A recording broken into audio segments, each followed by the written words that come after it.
দেখো এই মাছগুলো সুন্দর করে ভেজে নিয়েছি। এইবার আমি কড়াইয়ের মধ্যে অল্প একটু রসুন দেবো ফার্স্টে, যাতে গন্ধটা ভালো আসে।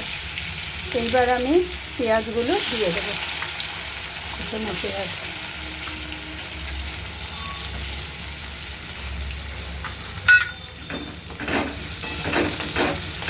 খুব সুন্দর লাল করে ভাজতে হবে।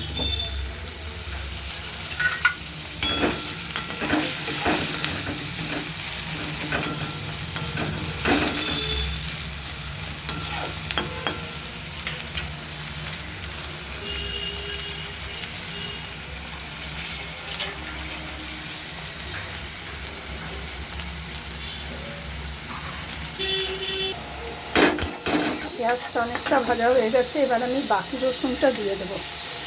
আমি একবারে সব রসুন দেই না, প্রথমে একটু দিয়ে নিই, পরে একটু দিলে রসুনের সেন্টটা খুব ভালো বেরোয় রান্নায়।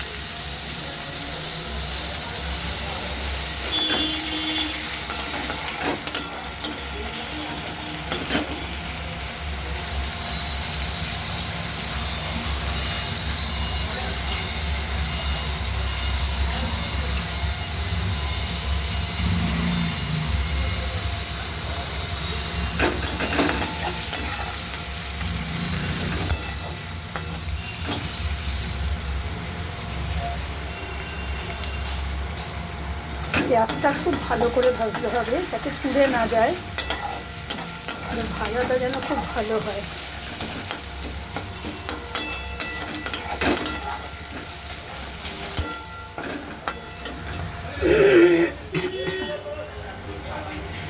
এভাবে তোমরা যদি ভোলা মাছ রান্না করো সেটাও কিন্তু খেতে ভালো লাগবে।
পেঁয়াজটা খুব সুন্দর ভাজা হয়ে গেছে লাল করে।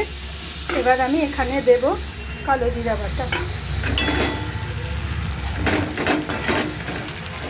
আর এই লঙ্কা আর হলুদ গুঁড়ো।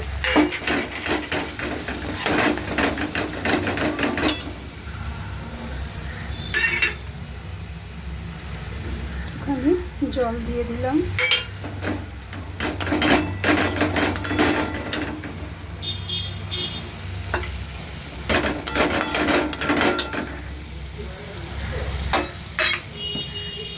যে কোনো রান্নাতে জলটা একটু গরম করে যদি দাও না, রান্নার টেস্ট অনেক বেশি ভালো হয়ে যায়।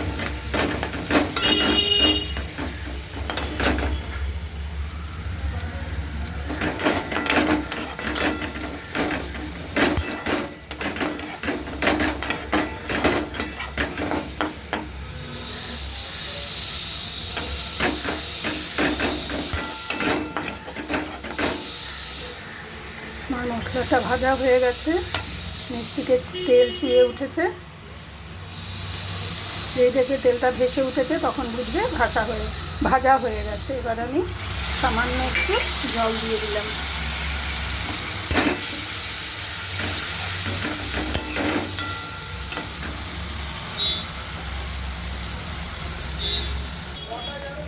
আমি অল্প একটু নুন দিয়ে দিচ্ছি, তোমরা স্বাদ মতো নুন দিও।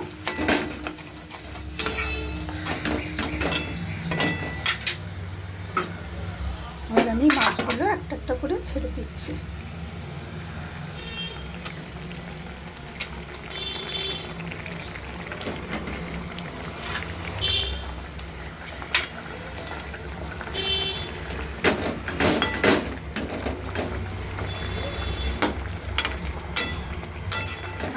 দিতে হবে না, একটু ফুটবে,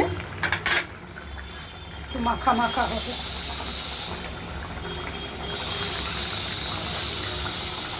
একটু চাপা দিয়ে দিলাম, মাছটা সিদ্ধ হয়ে যায়, তাহলেই হয়ে যাবে। আমার রান্না কমপ্লিট। এইরকমই হবে মাখা মাখা ঝোলটা। আমি দুটো পাত্রে রেখেছি, তোমরা অবশ্যই এটা করে খেয়ে দেখো আর আমাকে জানিও যে কীরকম হয়। এভাবে রান্না করলে কতটা ভালো হয় মন্দ হয় আমাকে অবশ্যই জানাবে। আমি এই রান্নাটা দুটো ভিডিওতে তোমাদের দেখাচ্ছি। আনফর্চুনেটলি ভিডিওটা আমার অফ হয়ে গেছিলো। ওকে, টাটা।